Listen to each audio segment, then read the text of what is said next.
Okay वेदांताचार्य श्री भगवत रामानुज सिद्धांत शार्गो शिवन छड़वोप श्री लक्ष्मी संगतीन्द्र महादेशिहाय नमः।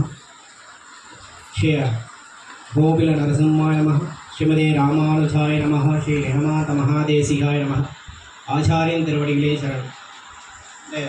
திருவாடிக்கூற மகோற்சவத்திலே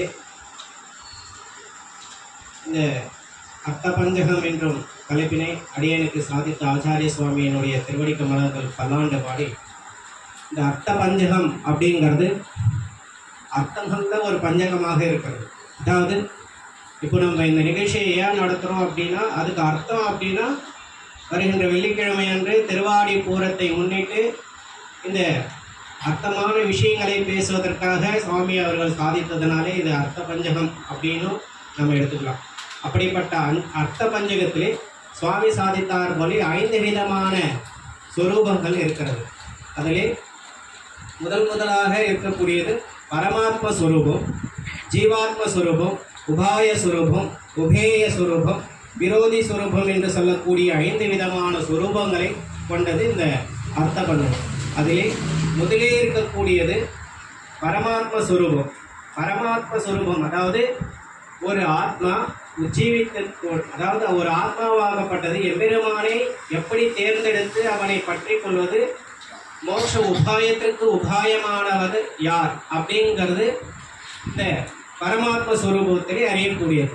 அதிலே நம்ம திருப்பாவையிலே ஆண்டாள் அருளி செய்தது முதல் பாசுரத்திலே நாராயணனே நமக்கே பறை தருவான் அப்படிங்கிற வாசத்துக்கு, அதாவது எம்பெருமானை தவிர நமக்கு வேறு உபாயம் இல்லை அப்படிங்கிறது முதல் பாசுரத்திலே. அதாவது திருப்பாவையிலே நம்ம முதல்ல அனுபவிக்கணும்னா நாம் நோன்பு நோற்பதற்கு முதலே முதல் 5 பாசுரங்களே எம்பெருமானுடைய பரத்வத்தை சொல்லக்கூடியது 5 பாடல்கள். 3வது பாசுரத்தில் ஓங்கி உலகளந்த உத்தமன் அப்படின்னு சொல்றது பார்த்தீங்கன்னா, அதாவது மகாபலி சக்கர அவருடைய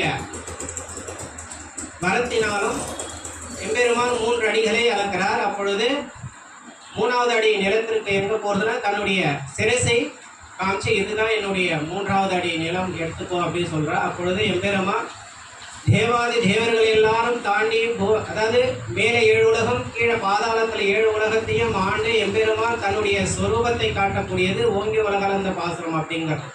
4வது பாசுரத்திலையும் அதாவது பத்மநாபன் கையில் எம்பெருமான் தன்னுடைய நாபிகாமலத்திலே பிரம்மாவையும் படைத்து காமிக்கக்கூடிய ஸ்வரூபத்தை சொல்றான். அதுக்கடுத்தது 5வது பாசுரத்திலையும்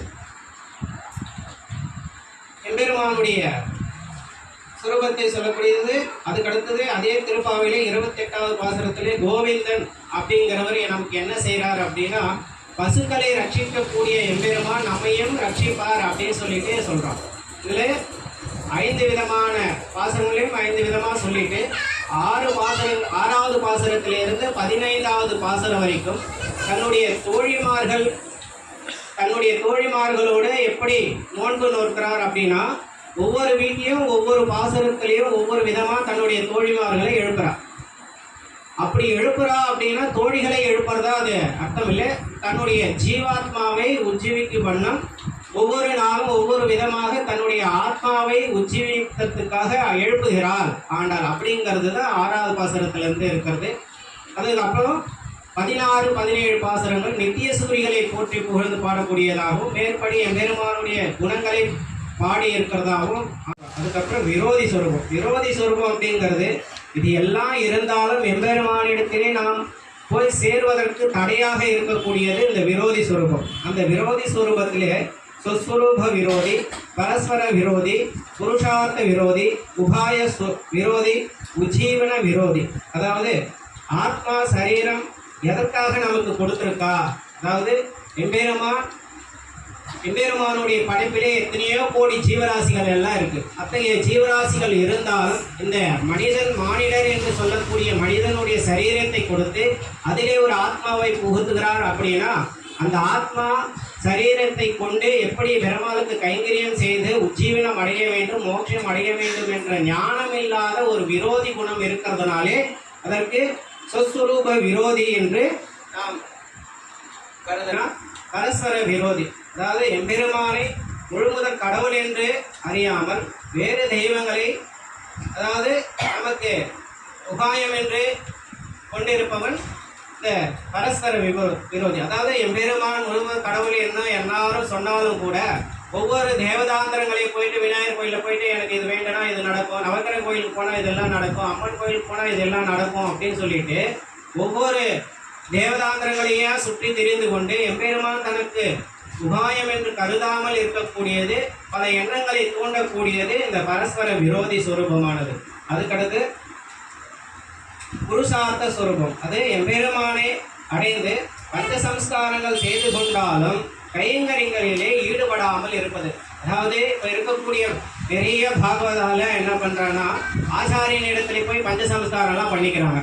பஞ்சசம்ஸ்காரம் பண்ணிட்டாலும் திருமண் காப்பு சில பேர் வச்சுக்கிறா, சில பேர் வைக்க மாட்டேங்கிறா. அப்படி திருமண் காப்பு சாத்தின்றாலும் நித்திய கைங்கரியங்களோ நித்திய ஆராதனைகளோ செய்யாமல் இருக்கக்கூடியது.